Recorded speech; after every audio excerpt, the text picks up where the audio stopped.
इनके ऊपर एक अल्लाह ताला की तरफ से अजाब आएगा, वो अजाब आने वाला है, अन करीब आने वाला है। सर आपकी आंखों में आंसू क्यों आ रहे हैं, क्या हुआ है? मेरी आंखों में इसलिए आंसू आ रहे हैं कि मेरे पास 38 लोग हैं काम करने वाले। जब वो मुझे कहते हैं ना कि नदीम साहब हमारे घर में आटा नहीं है, तो यकीन करो कि मैं जनवन रो पड़ता हूँ। हर चीज़ जो है वो डबल हो गई है, क्योंकि हम काफ़ी मायूस हो चुके हैं इस गवर्नमेंट से, और मज़ीद ये कहा जा रहा है कि ये और भी बढ़ाएंगे।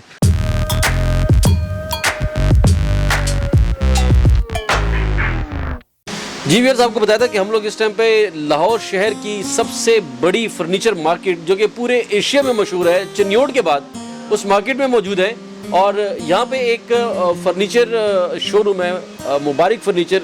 हम उनके ऑनर्स के साथ बैठे हैं, उनसे भी बात करते हैं। जी सर, अस्सलाम वालेकुम। वास्ताम जी, सर कैसे हैं आप? शुक्र अल्हम्दुलिल्लाह, आप सुनाए खैरियत है? ठीक ठाक हैं, से ठीक है। आपकी दुआ चाहिए। पहले तो ये बताइए कि कारोबार कैसा चल रहा है अभी? कारोबार शुक्र अल्हम्दुलिल्लाह, बस गुजारा मुजारा हो रहा है। बल्कि आपको तो ख़ुद ही अंदाज़ा हो गया होगा, बाहर से भी अंदर से भी ये हालात हमारे जो इस टाइम फर्नीचर मार्केट के हैं बड़े डाउन हैं, कारोबार बिल्कुल नहीं है। और ऊपर से लाइट का इशू है, यानी कि हर तरफ से एक तो महंगाई बहुत ज़्यादा हो गई है, और ऊपर से जो कस्टमर हमारे जो लेने वाले हैं उनकी जो क़ुव्वत ख़रीद है वो नहायत कम हो चुकी है, बिल्कुल जो है ना वो गाहक ना होने के बराबर है। और किराए और ख़र्चे जो है वो रोज़ बरोज़ बढ़ते जा रहे हैं, डबल होते जा रहे हैं। अब ये बिल हमारा जो पिछले महीने का था वो तकरीबन 26-27 हज़ार रुपये था, इस दफ़ा हमें जो बिल आया है वो 50 हज़ार रुपये आया है। और इस तरह हर चीज़ जो है वो बढ़ गई है। मतलब आपको खान की याद तो आती होगी? बस जी, हमें खान साहब, वाकई वो खान साहब को हम तो पहले तो हम उसे बुरा भला ही कहते थे, लेकिन जब ये हाल देखा उसके जाने के बाद तो अब हम कहते हैं कि वही ठीक था। ये तो इसने तो बहुत ज़्यादा महंगाई डबल कर दी है, हर चीज़ डबल कर दी है, और लोग जो है वो परेशान है, लेने वाला भी परेशान है और देने वाला भी परेशान है। मतलब ये जब मिक्सचर गवर्नमेंट आई है, फिर आपको एहसास हुआ है कि इमरान खान साहब कितने मुश्किल दौर से गुजर रहे थे और आवाम को रिलीफ दे रहे थे? बिल्कुल जी, इससे पहले तो हमें अंदाज़ा नहीं था, हमें यही था ख्याल कि वो ज़्यादती कर रहा है और उसे हुकूमत जैसे ये सारे अफवाह थी या जो भी था कि इसे चलानी नहीं आ रही, हम यही समझ रहे थे कि इसको वाकई चलानी नहीं आ रही, इसने बहुत ज़्यादा महंगाई कर दी है। लेकिन ये 1 महीने या 2 महीने के अंदर अंदर हमें इस बात का अंदाज़ा हो गया है कि वो बंदा बड़ी मुश्किल से मैनेज कर रहा था, जो भी कर रहा था, लेकिन हमें थोड़ा बहुत सुख का सांस आ रहा था। लेकिन अभी जो है महंगाई बहुत ज़्यादा हो गई है। ये हमारा शोरूम है, आप देख सकते हैं, सुबह से आके बैठे हैं, कोई लेने वाला जो है, जो लेने वाला आ भी रहा है वो उसके वो जो प्राइस बताता है वो हमारी समझ से बाहर है। वो भी बेचारे पिसे हुए हैं, वो सस्ती चीज़ें मांगते हैं, लेकिन सस्ती चीज़ें हर चीज़ जो है वो अपने रेट पे जो 2-3 महीने में ही डबल हो गई है। मतलब ये हमारे वेंडर बैठे हुए हैं, ये हमें सोफ़ा वगैरह देते थे, इनका कहना है कि जो हमारी लकड़ी है वो 40% बढ़ गई है, 40% लकड़ी बढ़ गई है, इस तरह फोम बढ़ गया है, इस तरह कपड़ा बढ़ गया है, हर चीज़ जो है वो डबल हो गई है। तो वो ज़ाहिर है वो चीज़ हमें महंगी कॉस्ट करती है, तो आगे हम जब कस्टमर को पैसे बताते हैं तो वो कस्टमर जो है वो पे करने के लिए बिल्कुल तैयार नहीं है। सर ये आपने 40% का जिक्र किया तो इससे एक बात ज़हन में आई, गवर्नमेंट ने आप लोगों को एक गिफ्ट भी दिया है 17% टैक्स का, उसके बारे में क्या कहेंगे? और एक मेरा सवाल ये भी है कि मरियम औरंगज़ेब साहबा ने कहा कि जिसकी तनख्वाह 40,000 रुपये से कम है उसको हुकूमत पाकिस्तान अपनी जेब में से 2,000 दे रही है, लेकिन जिसकी तनख्वाह 50,000 से ज़्यादा है उसके ऊपर टैक्स लगा रही है। मतलब ये 40 और 50,000 के दरमियान इंसान इतना अमीर हो जाता है कि उस पर टैक्स लगाया जा सके? देखें जी, ये तो सबको पता है, मरियम औरंगज़ेब साहबा को भी पता होगा कि 50,000 में कोई बंदा आजकल अपने बच्चे पालता है। महंगाई देखे, घी देखे, 600 रुपये किलो है, इसी तरह और वगैरह वगैरह आप चीज़ें मैनेज करें तो 50,000 रुपये में तो बमुश्किल बंदे का किधर गुजारा होता है। सर आप इस तरह ना करें, उन्होंने कहा था कि जी हम आकर महंगाई कंट्रोल में करेंगे, हमारे पास एक्सपर्ट टीम है, हम बड़े एक्सपर्ट लोग हैं। जब ये लोग बाहर थे, ख़ास तौर पे मुफ्ता इस्माइल साहब, उन्होंने कहा था जी हुकूमत को फिल फॉर पेट्रोल जो है वो 70 रुपये कम करना चाहिए।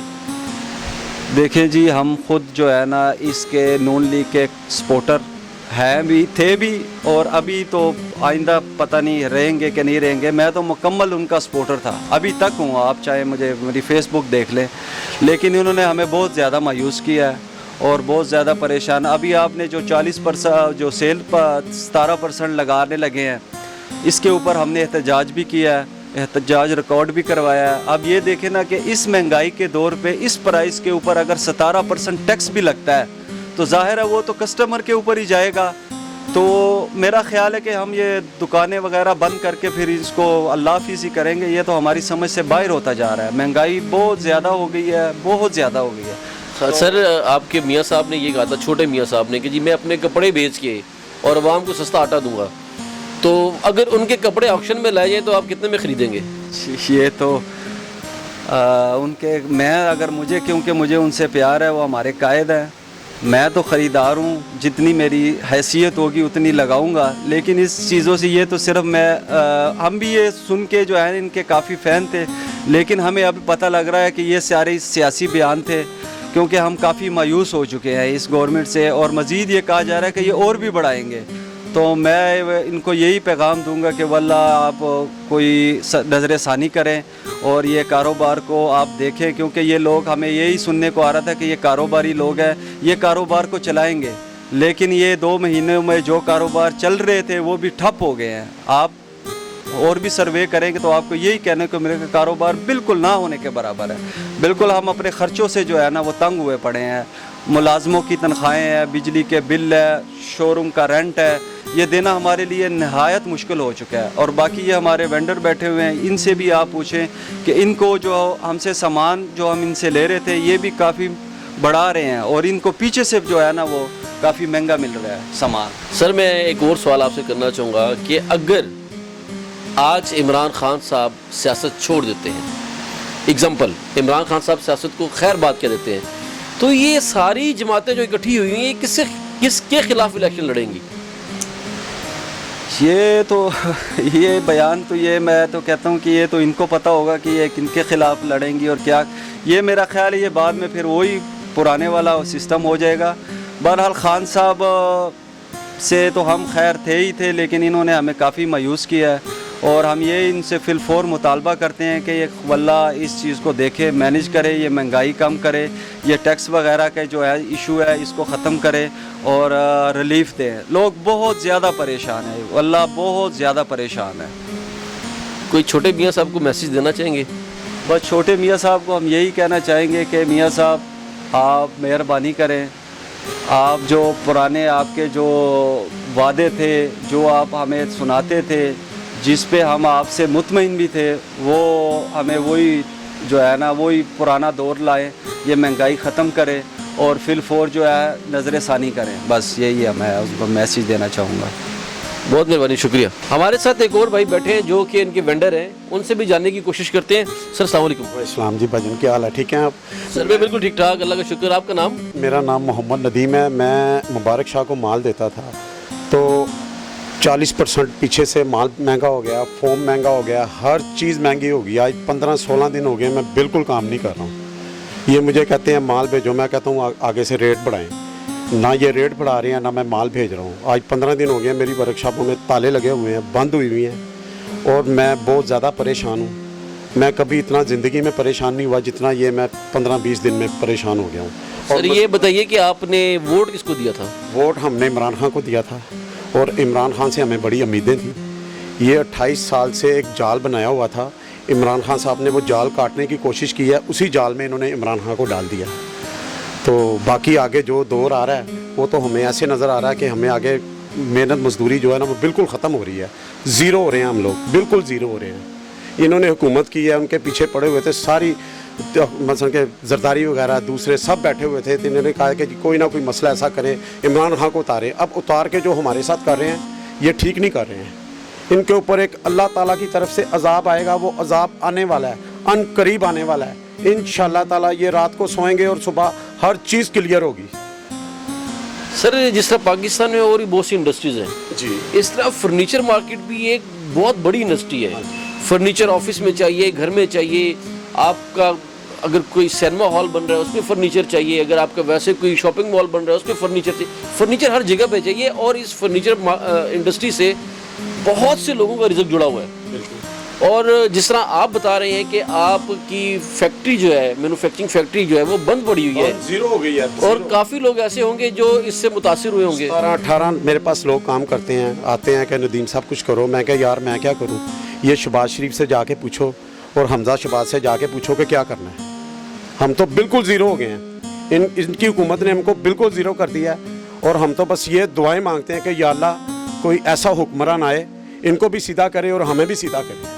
सर वैसे आप मानते हैं कि ये इनकी हुकूमत है या ये इलेक्टेड होकर आए कोई हैं? कीमत नहीं है, ये सिर्फ एक इंतकाम लेने के लिए आए हैं और ये इंतकाम ले रहे हैं। जिधर भी जाते हैं ये लोग, इनको लोग कहते हैं चोर चोर। ये जो चोर कहता है ना, उनको ये इस तरह इंतकाम ले रहे हैं उनसे कि ना। सर ऐसे ना करें, वो साथ बैठे हुए हैं, वो उनकी हमायती हैं। नहीं, मैं तो इस टाइम, ये मेरे दोस्त हैं, ये जिद कर रहे हैं कि यार मुझे सोफ़ा दो। मैं कहता हूँ मेरे पास कोई गुंजाइश नहीं है सोफ़े की, मेरे पास पैसे ही नहीं है। सर देखिए, पीछे से माल 40% बढ़ गया, शोरूम में करोड़ों का माल पड़ा हुआ है, और इस पे आपके पास एक स्टाफ है, पूरा एक नेटवर्क है जिसको आप लेके चलते, एक्सपेंसेस हैं, लेकिन ग्राहक आपसे आकर सेम उसी रेट पे सोफ़ा मांग रहा है या बेड मांग रहा है, तो ये कैसे आप लोग आगे सर्वाइव करेंगे? नहीं होगा। ये देखो ना, माशाल्लाह सारा शोरूम भरा हुआ है, कोई सेल नहीं है, कोई पर्ची नहीं है। सुबह आते हैं, सारा दिन देख के और ऐसे ही चले जाते हैं। खाली ये 40% नहीं बढ़ा है, फोम भी बढ़ा है, हर चीज़ बढ़ी है। ये तकरीबन ना 90% बढ़ा है। तो 90% में ये क्या चीज़ बेचेंगे और अब क्या हम इन्हें देंगे? जो कैपेसिटी कस्टमर की है ना, वो कैपेसिटी में हम इनको माल देंगे तो ये कैसे बेचेंगे? सर ईद भी आ रही है, तो फिर ईद पे कैसे गुजारा करेंगे आप? बस पहले 15 दिन पहले माशाल्लाह जानवर वगैरह लेते थे, अब सोच रहे हैं कि जानवर लेना कहाँ से है।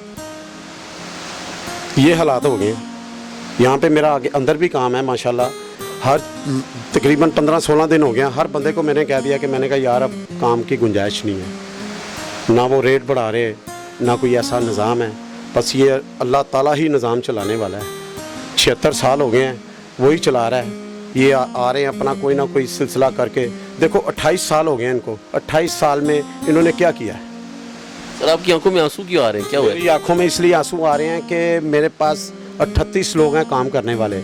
जब वो मुझे कहते हैं ना कि नदीम साहब हमारे घर में आटा नहीं है, तो यकीन करो कि मैं जनवन रो पड़ता हूँ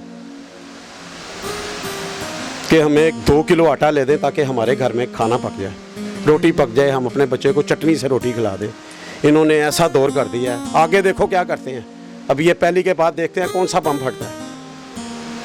टैक्स लगा रहे लेवी, हाँ जी, आपके बिल्कुल। पेट्रोल के ऊपर दोबारा टैक्स आ रहा है। देखो FBR वालों ने 17% लगाया है, नोटिस आए हैं, इनके पास सब कुछ आए हैं। अब क्या करेंगे? पहली के बाद हर शोरूम पे ना इन्होंने एक अपना सिस्टम बनना है। जो इनके पास 1-2 कस्टमर आता है वो भी ख़त्म हो जाएगा, ज़ीरो हो जाएगा। ये कैसे निज़ाम चलेगा? हम खुद परेशान हो गए हैं कि ये इतना बड़ा निज़ाम कैसे चलेगा। आपको सर लगता नहीं है कि अवाम को निकल कर बाहर आना चाहिए? ये अब टाइम है, ये अब बहुत, अगर नहीं ना निकलेगी तो आवाम ख़त्म हो जाएगी, ज़ीरो हो जाएगी।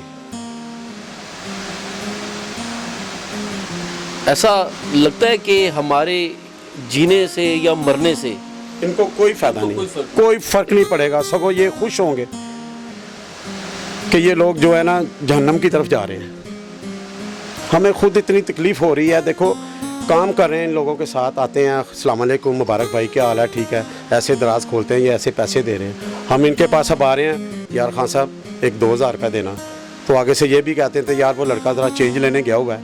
वो बाहर की तरफ देखते हैं, ये भी इधर उधर हो जाते हैं। अब तो ऐसे हालात हो गए हैं, इनके पास नहीं है, ये कहाँ से देंगे? आज तक इन्होंने पैसों में तंग नहीं किया। जब भी आए हैं फ़ोन पे पैसे दे दिए हैं, आए हैं ऐसे आए हैं, अस्सलाम वालेकुम दराज खुली है, लो जी नदीम साहब आप अपने पैसे लें।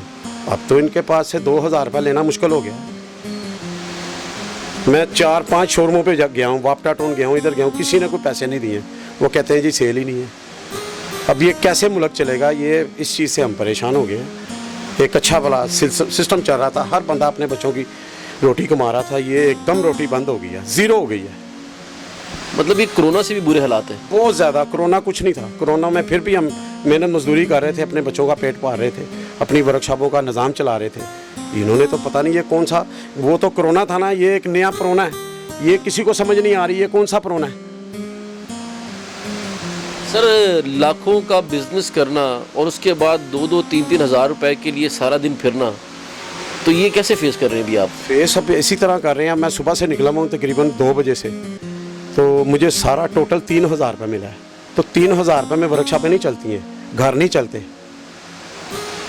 कारोबार ही नहीं है। जिधर जाते हैं जी मर गए लुट के, कारोबार नहीं है। कस्टमर ये बिल आ गया, जिसके पास जाओ वो अपना बिल दिखा देता है, ये देखो जी ये 70,000 रुपये बिल आया।